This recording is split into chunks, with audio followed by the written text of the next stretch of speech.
ನಮಸ್ಕಾರ ವೀಕ್ಷಕರೇ. Supreme court ಮುಖ್ಯ ನ್ಯಾಯಾಧೀಶರಾದ ಸಿಜೆಐ ಸೂರ್ಯಕಾಂತ್ ಇನ್ನೊಂದು ಪ್ರಮುಖ ವಿಚಾರದ ಬಗ್ಗೆ ತಮ್ಮ ಅಭಿಪ್ರಾಯವನ್ನ ಹೇಳಿದ್ದಾರೆ.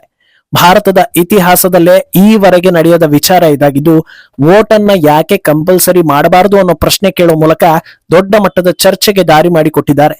ಇದೊಂದು ವಿಚಾರ ಬಹುತೇಕರ ಮನಸ್ಸಲ್ಲಿರೋ ವಿಚಾರ ಹೌದು ಅನ್ನೋದನ್ನ ಜನರು ಒಪ್ತಾರೆ. ಹಾಗಿದ್ರೆ ಸದ್ಯದಲ್ಲೇ ವೋಟ್ ಕಂಪಲ್ಸರಿ ಮಾಡೋ ಕಾನೂನು ಬರುತ್ತಾ? ಈ ರೀತಿ ನಿಯಮ ತಂದ್ರೆ ಅದರಿಂದ ಏನು ಇಂಪ್ಯಾಕ್ಟ್ ಆಗುತ್ತೆ? ರಾಜಕೀಯವಾಗಿ ಯಾವ ಪಕ್ಷದವರಿಗೆ ಇದರಿಂದ ಪ್ಲಸ್ ಆಗುತ್ತೆ, ಯಾರಿಗೆ ಮೈನಸ್ ಆಗುತ್ತೆ? ಈ ನಿಯಮ ತರೋದ್ರಿಂದ ದೇಶಕ್ಕೆ ಏನಾದ್ರೂ ಪ್ರಯೋಜನ ಇದೆಯಾ? ಇಂಥ ಕಾನೂನು ತರೋದಕ್ಕೆ ಇರೋ ಸಮಸ್ಯೆಗಳೇನು? ಎಲ್ಲವನ್ನು ಒನ್ ಬೈ ಒನ್ ವಿವರಿಸ್ತಾ ಹೋಗ್ತೀವಿ. ಇನ್ನೊಂದೆಡೆ ಎಲೆಕ್ಷನ್ ಎದುರು ನೋಡ್ತಾ ಇರೋ ತಮಿಳುನಾಡಿನಲ್ಲಿ ಮೋದಿ ಬಂದ್ರೆ ಸೋಲು ಖಚಿತ ಅನ್ನೋ ಹೇಳಿಕೆ ಸ್ಟಾಲಿನ್ ಕಡೆಯಿಂದ ಬಂದಿದೆ. ಇದರ ಬಗ್ಗೆಯೂ ಕೂಡ ಹೇಳ್ತೀವಿ. ಈ ವಿಡಿಯೋವನ್ನ ತಪ್ಪದೆ ಕೊನೆ ತನಕ ನೋಡಿ. ಅದಕ್ಕೂ ಮುನ್ನ ಮೀಡಿಯಾ ಮಾನ್ಸ್ಟರ್ ಚಾನೆಲ್ ಅನ್ನ ತಪ್ಪದೆ ಸಬ್ಸ್ಕ್ರೈಬ್ ಮಾಡಿ. ಎಸ್, ಸುಪ್ರೀಂ ಕೋರ್ಟ್ ಅಂದ್ರೆ ಅಥವಾ ಸುಪ್ರೀಂ ಕೋರ್ಟ್ ಜಡ್ಜ್ಗಳು ಅಂದ್ರೆ ಜನಸಾಮಾನ್ಯರಲ್ಲಿ ನಾನಾ ರೀತಿಯ ಅಭಿಪ್ರಾಯಗಳು ಬರ್ತಾ ಇತ್ತು. ಜನರು ಯೋಚಿಸೋದೇ ಒಂದಾದ್ರೆ ಇವರೇನು ಉಲ್ಟಾ ಹೇಳ್ತಾರಲ್ಲ ಅಂತ ಬಹುತೇಕ ಸಂದರ್ಭಗಳಲ್ಲಿ ಜನರು ಅಂದುಕೊಂಡಿದ್ದುಂಟು. ಅದರಲ್ಲೂ ದೇಶಕ್ಕೆ ಹಾಗೂ ದೇಶದ ಜನತೆಗೆ ಒಳಿತಾಗ್ಲಿ ಅಂತ ಪಾರ್ಲಿಮೆಂಟ್ ನ ಎರಡೂ ಮನೆಗಳಲ್ಲಿ ಕಷ್ಟಪಟ್ಟು ಒಂದು ಬಿಲ್ ಅನ್ನ ಪಾಸ್ ಮಾಡಿಕೊಂಡು ಬಂದ್ರೆ ಅದನ್ನ ಜಾರಿ ಮಾಡೋದಕ್ಕೂ ಮುನ್ನವೇ ಸುಪ್ರೀಂ ಕೋರ್ಟ್ ಅಡ್ಡಗಾಲು ಹಾಕಿರೋದಕ್ಕೂ ಸಾಕಷ್ಟು ಉದಾಹರಣೆಗಳಿವೆ. ಅದರಲ್ಲೂ ಈ ಎಡಪಂಥೀಯ ಚಿಂತನೆ ಇರೋ ನ್ಯಾಯಾಧೀಶರು ಬಂದ್ರಂತೂ ಎಲ್ಲವೂ ಉಲ್ಟಾ ಪಲ್ಟಾ ಮಾಡ್ತಾರೆ ಅನ್ನೋ ಭಾವನೆ ಹಲವರಲ್ಲಿ ಇತ್ತು. ಆದ್ರೆ ಇತ್ತೀಚೆಗೆ ಆ ಭಾವನೆ ಕಡಿಮೆ ಆಗ್ತಾ ಇದೆ.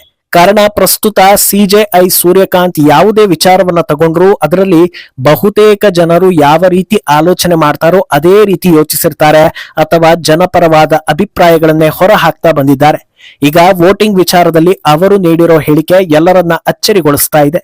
ಸಿಜೆಐ ಸೂರ್ಯಕಾಂತ್ ನೇತೃತ್ವದ ಬೆಂಚ್ ಎಲೆಕ್ಷನ್ ವಿಚಾರದಲ್ಲಿ ಒಂದು ಅಭಿಪ್ರಾಯವನ್ನ ಹೊರಡಿಸಿದ್ದು, ವೋಟಿಂಗ್ ಅನ್ನ ಯಾಕೆ ಕಡ್ಡಾಯ ಮಾಡಬಾರದು ಅನ್ನೋದನ್ನ ಕೇಳಿದೆ. ಈ ಮಾತು ಇವತ್ತು ನಿನ್ನೆಯಿಂದ ಅಲ್ಲ, ಬಹುತೇಕ ವರ್ಷಗಳಿಂದ ಜನರ ಮನಸ್ಸಲ್ಲಿದೆ ಅನ್ನೋದು ವಾಸ್ತವ.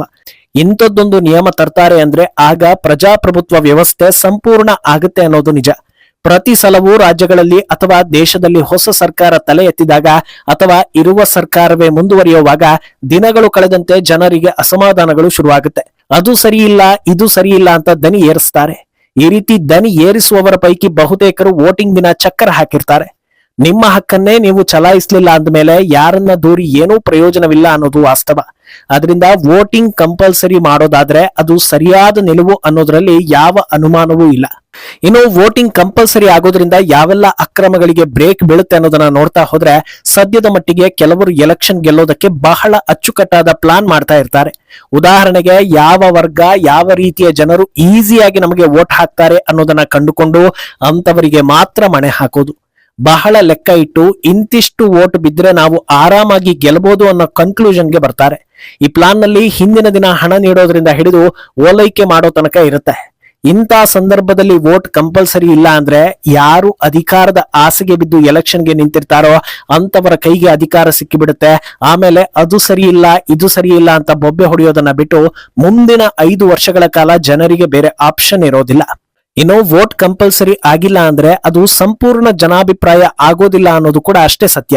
60%, 50% ವೋಟಿಂಗ್ ಆಯ್ತು ಅಂದ್ರೆ ಅಲ್ಲಿ ಸಂಪೂರ್ಣ ಜನಾಭಿಪ್ರಾಯ ಇಲ್ಲ ಅನ್ನೋದು ವಾಸ್ತವ. ಯಾರದೋ ಸ್ವಲ್ಪ ಜನರ ಅಭಿಪ್ರಾಯದಿಂದ ಒಬ್ಬ ಅಭ್ಯರ್ಥಿ ಗೆದ್ದ ಅಂದ್ರೆ ಉಳಿದವರ ಅಭಿಪ್ರಾಯಕ್ಕೆ ಅಲ್ಲಿ ಬೆಲೆ ಇಲ್ಲ ಅನ್ನೋದು ಕ್ಲಿಯರ್ ಆಗುತ್ತೆ. 100ಕ್ಕೆ 100 ವೋಟಿಂಗ್ ನಡೆದು ಒಬ್ಬ ಅಭ್ಯರ್ಥಿ ಆಯ್ಕೆ ಆಗ್ತಾನೆ ಅಂದ್ರೆ ಆ ಕ್ಷೇತ್ರದಲ್ಲಿರೋ ಬಹುತೇಕ ಜನರು ಆತನನ್ನ ಒಪ್ಪಿಕೊಂಡಿದ್ದಾರೆ, ಆತನೇ ನಿಜವಾದ ಜನನಾಯಕ ಅನ್ನೋದನ್ನ ಹೇಳಿಬಿಡ್ಬೋದು. ಆದ್ರೆ 58% ವೋಟಿಂಗ್ ಆಗಿದೆ, ಅದರಲ್ಲಿ 35% ಜನರು ಒಬ್ಬ ಅಭ್ಯರ್ಥಿಯ ಬೆಂಬಲಿಗರೇ ಆಗಿದ್ರು ಅಂದ್ರೆ ಆತನ ಬೆಂಬಲಿಗರು ಅಥವಾ ಆತನ ವೋಟ್ಗಳನ್ನ ಚಾಚೂ ತಪ್ಪದೆ ಮತಗಟ್ಟೆಗೆ ತಂದು ಆತ ವೋಟ್ ಹಾಕಿಸಿಕೊಳ್ಳೋದ್ರಲ್ಲಿ ಯಶಸ್ವಿಯಾಗಿದ್ದಾನೆ ಅಂದ್ರೆ ಅದು ಕೇವಲ ಗೆಲುವು ಮಾತ್ರ ಆಗುತ್ತೆ. ಆದ್ರೆ ಇದು ಪ್ರಜಾಪ್ರಭುತ್ವದಲ್ಲಿನ ಲೋಪವನ್ನು ಕೂಡ ಎತ್ತಿ ತೋರಿಸುತ್ತೆ. ಅದರಿಂದ ವೋಟಿಂಗ್ ಕಡ್ಡಾಯ ಅಗತ್ಯ ಅನ್ನೋದು ಜನರ ಅಭಿಪ್ರಾಯ. ಇನ್ನು ವೋಟ್ ಕಡ್ಡಾಯ ಮಾಡಿದ ಬಳಿಕ ಯಾರಾದ್ರೂ ವೋಟ್ ಮಾಡದೇ ಇದ್ರೆ ಏನೆಲ್ಲಾ ಕ್ರಮ ಕೈಗೊಳ್ಳಬಹುದು ಅನ್ನೋದಕ್ಕೂ ಕೂಡ ಜನರ ಬಳಿಯೇ ಸಾಕಷ್ಟು ಐಡಿಯಾಗಳಿವೆ. ಬಹುತೇಕರು ಆಧಾರ್ ಕಾರ್ಡ್ ಕಟ್ ಮಾಡಿಬಿಡಿ, ಆವಾಗ ಬುದ್ಧಿ ಬರುತ್ತೆ ಅಂತಾರೆ. ಇನ್ನು ಕೆಲವರು ದಿನನಿತ್ಯದ ಅಗತ್ಯತೆಗಳಿಗೆ ಬೇಕಾಗೋ ಪ್ರೂಫ್ಗಳು ಅಂದ್ರೆ ಆಧಾರ್ ಸೇರಿ ವೋಟರ್ ಐಡಿ ಅಥವಾ ಸಿಮ್ ಕಾರ್ಡ್ ಅನ್ನ ಬ್ಲಾಕ್ ಮಾಡಿಬಿಡಿ, ಆಗ ದಾರಿಗೆ ಬರ್ತಾರೆ ಅನ್ನೋದನ್ನ ಹೇಳ್ತಾರೆ.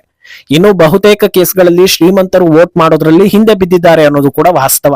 ಬಡವರಾದ್ರೆ ಹಿಂದಿನ ದಿನ ಕೊಟ್ಟ ಹಣದ ಋಣ ಅಥವಾ ತಮಗೆ ಏನೇ ಆದ್ರೂ ಕೊನೆ ಪಕ್ಷ ಶಾಸಕ ಅಥವಾ ಜನಪ್ರತಿನಿಧಿ ಹತ್ರ ಹೋಗಿ ರಿಕ್ವೆಸ್ಟ್ ಮಾಡೋದಕ್ಕಾದ್ರೂ ಅವರು ಬೇಕಾಗ್ತಾರೆ ಅನ್ನೋ ಕಾರಣಕ್ಕೆ ವೋಟ್ ಹಾಕ್ತಾರೆ. ಆದ್ರೆ ಶ್ರೀಮಂತರು ಇಂಥ ವಿಚಾರದಿಂದ ಸ್ವಲ್ಪ ಅಂತರದಲ್ಲಿ ಇರ್ತಾರೆ. ಅದರಿಂದ ಪ್ಯಾನ್ ಕಾರ್ಡ್ ಅನ್ನ ಬ್ಲಾಕ್ ಮಾಡೋದಾಗಿ ಹೇಳ್ಬಿಟ್ರೆ ಎಲ್ಲರೂ ಓಡಿ ಬಂದು ವೋಟ್ ಹಾಕ್ತಾರೆ ಅನ್ನೋ ಅಭಿಪ್ರಾಯಗಳು ಕೂಡ ಜನರಲ್ಲಿವೆ. ಸರಿ, ಪನಿಷ್ಮೆಂಟ್ ಗಳ ಬಗ್ಗೆ ಹೇಳೋದಕ್ಕೆ ಭಾರತೀಯರೇನು ಕಮ್ಮಿನ? ಇಂಥ ವಿಚಾರದಲ್ಲಿ ಬಹಳ ಚೆನ್ನಾಗಿ ತಲೆ ಓಡಿಸ್ತಾರೆ, ಬೇಗ ಹೇಳಿಬಿಡ್ತಾರೆ ಅನ್ನೋದು ವಾಸ್ತವ. ಆದ್ರೆ ಅಸಲಿ ಸಮಸ್ಯೆಗಳು ಇದಲ್ಲ. ವೋಟ್ ಕಂಪಲ್ಸರಿ ಮಾಡಬೇಕು ಅಂದ್ರೆ ಕೆಲವೊಂದು ಸೂಕ್ಷ್ಮ ವಿಚಾರಗಳನ್ನ ಸರ್ಕಾರ ಅರ್ಥ ಮಾಡ್ಕೊಳ್ಳಲೇಬೇಕು. ಇಲ್ಲವಾದ್ರೆ ಅದು ಜನವಿರೋಧಿ ನಿಯಮ ಆಗಿಬಿಡುತ್ತೆ. ಬೆಂಗಳೂರಿನಂತ ನಗರಗಳಲ್ಲಿ ದುಡಿಯೋ ಸಲುವಾಗಿ ಸಾಕಷ್ಟು ಯುವಕರು ಬಂದಿರ್ತಾರೆ. ಫ್ಯಾಮಿಲಿಗಳು ಕೂಡ ಶಿಫ್ಟ್ ಆಗಿರುತ್ತವೆ. ಆದ್ರೆ ಅವರ ವೋಟ್ ಅವರ ಹುಟ್ಟೂರು ಅಥವಾ ಗ್ರಾಮಗಳಲ್ಲಿ ಇರುತ್ತೆ. ಸದ್ಯ ಈ ವಿಚಾರದ ಬಗ್ಗೆ ಕಾಳಜಿ ಇಲ್ಲದೆ ಇದ್ರೂ ವೋಟ್ ಮಿಸ್ ಆಗಬಾರದು ಅನ್ನೋ ಕಾರಣಕ್ಕೆ ಆಯಾ ರಾಜ್ಯಗಳು ಪೇಯ್ಡ್ ಹಾಲಿಡೇ ನೀಡುತ್ತವೆ. ಆದ್ರೆ ಸರ್ಕಾರಿ ಕಚೇರಿಗಳಲ್ಲಿದ್ರೆ ಇದು ಸಿಗುತ್ತೆ. ಎಲ್ಲಾ ಪ್ರೈವೇಟ್ ಕಂಪನಿಗಳಲ್ಲೂ ಇದನ್ನ ನಿರೀಕ್ಷೆ ಮಾಡೋದಕ್ಕೆ ಸಾಧ್ಯವೇ ಇಲ್ಲ ಅನ್ನೋದು ವಾಸ್ತವ. ಒಂದು ವೇಳೆ ಎಲ್ಲರೂ ಕಂಪಲ್ಸರಿಯಾಗಿ ರಜೆ ಕೊಡ್ಲೇಬೇಕು ಅಂತ ರೂಲ್ಸ್ ಮಾಡೇ ಬಿಟ್ರು ರಜೆ ಸಿಕ್ಕೇ ಬಿಡ್ತು ಅಂತ ಅಂದ್ಕೊಳ್ಳಿ, ಅಲ್ಲಿಗೂ ಈ ಸಮಸ್ಯೆ ಮುಗಿಯೋದಿಲ್ಲ. ಉದಾಹರಣೆಗೆ, ಒಬ್ಬ ವ್ಯಕ್ತಿ ತನ್ನ ಊರಿನಿಂದ ಸುಮಾರು 500 ಕಿಲೋಮೀಟರ್ ದೂರದಲ್ಲಿರೋ ನಗರದಲ್ಲಿ ಕೆಲಸ ಮಾಡ್ತಾ ಇದ್ದಾನೆ ಅಂತ ಅಂದ್ಕೊಳ್ಳಿ. ಆತನಿಗೆ ವೋಟ್ ಹಿನ್ನೆಲೆ ಒಂದು ದಿನ ರಜೆ ಕೊಡ್ತಾರೆ ಅಂತ ಅಂದ್ಕೊಳ್ಳಿ. ಹಿಂದಿನ ದಿನ ಆತ ಕೆಲಸ ಮುಗಿಸಿ ಬಸ್ ಅಥವಾ ಇತರೆ ವಾಹನಗಳನ್ನ ಹಿಡಿದು ಊರಿಗೆ ಹೋಗಿ ಸರತಿ ಸಾಲಲ್ಲಿ ನಿಂತು ವೋಟ್ ಹಾಕಿ ಮತ್ತೆ ಅದೇ ದಿನ ವಾಪಸ್ ಹೊರಟು ಮರುದಿನ ಕೆಲಸಕ್ಕೆ ಹೋಗ್ಬೇಕು ಅಂದ್ರೆ ಆತನ ಆರೋಗ್ಯ ದೃಷ್ಟಿಯಿಂದಲೂ ಇದು ಸರಿ ಅನ್ನಿಸ್ಕೊಳ್ಳೋದಿಲ್ಲ. ಹಾಗಿದ್ರೆ ಇದಕ್ಕೆ ಪರಿಹಾರವೇ ಇಲ್ವಾ ಅಂತ ಕೇಳಿದ್ರೆ, ಕೂತ ಜಾಗದಲ್ಲಿ OTP ನೀಡಿ ಬ್ಯಾಂಕ್ ವ್ಯವಹಾರ ನಡೆಸೋ ಈ ಕಾಲದಲ್ಲಿ ಒಂದು ವೋಟ್ ಹಾಕೋ ವ್ಯವಸ್ಥೆ ಮಾಡೋದಕ್ಕೆ ಆಗೋದಿಲ್ವಾ ಅಂತ ಅನ್ನಿಸೋದು ಕೂಡ ಸಹಜ. ಆದ್ರೆ ಈಗ ಇಷ್ಟು ಅಚ್ಚುಕಟ್ಟಾಗಿರೋ EVM ಮೂಲಕ ಎಲೆಕ್ಷನ್ ನಡೆದಾಗ್ಲೂ ಗೋಲ್ಮಾಲ್ ಆಗಿದೆ ಅನ್ನೋ ರಾಗ ಬರ್ತಾ ಇದೆ. ಇನ್ನು ಪ್ರತಿಯೊಬ್ಬರೂ ಮೊಬೈಲ್ ಮೂಲಕ ವೋಟ್ ಹಾಕೋ ವ್ಯವಸ್ಥೆ ಬಂತು ಅಂದ್ರೆ ಸೋತವರ ಪಾಡು ಏನಾಗ್ಬೋದು ಅನ್ನೋದು ಒಂದು ವಿಚಾರ. ಅಲ್ಲದೆ ವಿದೇಶಿ ಲಿಂಕ್ ಇರುವವರು ವಿದೇಶಿ ಹ್ಯಾಕರ್ಗಳನ್ನ ಬಳಸಿ ವೋಟ್ ಚೋರಿ ಮಾಡೋದಿಲ್ಲ ಅನ್ನೋ ಗ್ಯಾರಂಟಿ ಕೂಡ ಇಲ್ಲ. ಇನ್ನು ಇದೆಲ್ಲದರಿಂದ ಆಚೆಗೆ ಒಂದು ವೇಳೆ ವೋಟ್ ಕಂಪಲ್ಸರಿ ಆಗಿ ಎಲ್ಲಾ ತರದಲ್ಲೂ ವ್ಯವಸ್ಥಿತ ವೋಟಿಂಗ್ ಮಾಡಿಕೊಟ್ರೆ ಅದರಿಂದ ಯಾರಿಗೆ ಲಾಭ ಯಾರಿಗೆ ಲಾಸ್ ಅನ್ನೋ ಪ್ರಶ್ನೆ ಹುಟ್ಟುತ್ತೆ. ಬಹುತೇಕರು ಹೇಳೋ ಪ್ರಕಾರ ಸದ್ಯದ ಮಟ್ಟಿಗೆ ಬಿಜೆಪಿಗೆ ಲಾಭ, ಕಾಂಗ್ರೆಸ್ಗೆ ಲಾಸ್ ಆಗ್ಬೋದು ಅನ್ನೋದು. ಯಾಕಂದ್ರೆ ಈಗಿನ ಜಮಾನದಲ್ಲಿ ನಾಯಕರನ್ನ ಜನರು ಹೇಗೆ ಪರಿಗಣಿಸ್ತಾರೆ ಅಂದ್ರೆ, ಯಾರು ಅಭಿವೃದ್ಧಿ ಕುರಿತಂತೆ ಮಾತಾಡ್ತಾರೋ, ಯಾರಿಗೆ ಒಂದು ವಿಷನ್ ಇದೆ ಅನ್ನೋದು ಮನದಟ್ಟಾಗುತ್ತೋ ಅಂತವರನ್ನ ಬೆಂಬಲಿಸಬೇಕು ಅಂತ ಯೋಚಿಸ್ತಾರೆ. ಆದ್ರೆ ಸೋಷಿಯಲ್ ಮೀಡಿಯಾಗಳಲ್ಲಿ ಭಾರತ್ ಮಾತಾ ಕಿ ಜೈ, ಮೋದಿಗೆ ಜೈ, ಒಳ್ಳೆ ಸರ್ಕಾರವನ್ನ ಬೆಂಬಲಿಸಬೇಕು ಅನ್ನೋ ಜನರ ಪೈಕಿ ಬಹುತೇಕರು ಎಲೆಕ್ಷನ್ ದಿನ ಗೈರಾಗಿ ಬಿಟ್ಟಿರ್ತಾರೆ. ಆರ್ಥಿಕತೆಯಿಂದ ತಂತ್ರಜ್ಞಾನ ಹಾಗೂ ಕಾನೂನು ಸಂವಿಧಾನ ವಾಸ್ತವತೆಯ ಅರಿವಿರುವವರು ಹಕ್ಕು ಚಲಾಯಿಸದೇ ಇದ್ರೆ ಪ್ರಸ್ತುತ ಕಾಲಘಟ್ಟದಲ್ಲಿ ಅದು ಮೋದಿಗೆ ಹೊಡೆತ ಅನ್ನೋ ಮಾತಿದೆ. ಆದ್ರಿಂದ ಈ ವೋಟ್ ಕಂಪಲ್ಸರಿ ಮಾಡೋ ವಿಚಾರದ ಬಗ್ಗೆ ದೊಡ್ಡ ಮಟ್ಟದಲ್ಲಿ ಚರ್ಚೆ ಹಾಗೂ ವ್ಯವಸ್ಥೆಗಳು ಆಗಬೇಕಿದೆ.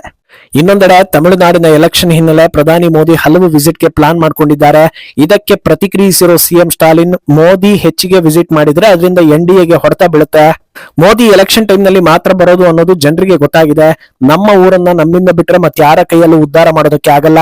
ನಮ್ಮ ಆಡಳಿತ ನೋಡಿ ಜನರು ಫಿದಾ ಆಗಿದ್ದಾರೆ. ಈ ಸಲ ನಾವೇ ಗೆಲ್ಲೋದು ಅಂತ ಹೇಳಿದ್ದಾರೆ. ಮುಂದೇನಾಗುತ್ತೆ ಅನ್ನೋದನ್ನ ಕಾದು ನೋಡ್ಬೇಕು. ಈ ಬಗ್ಗೆ ನಿಮ್ಮ ಅಭಿಪ್ರಾಯವನ್ನ ತಪ್ಪದೆ ಕಮೆಂಟ್ ಮೂಲಕ ತಿಳಿಸಿ.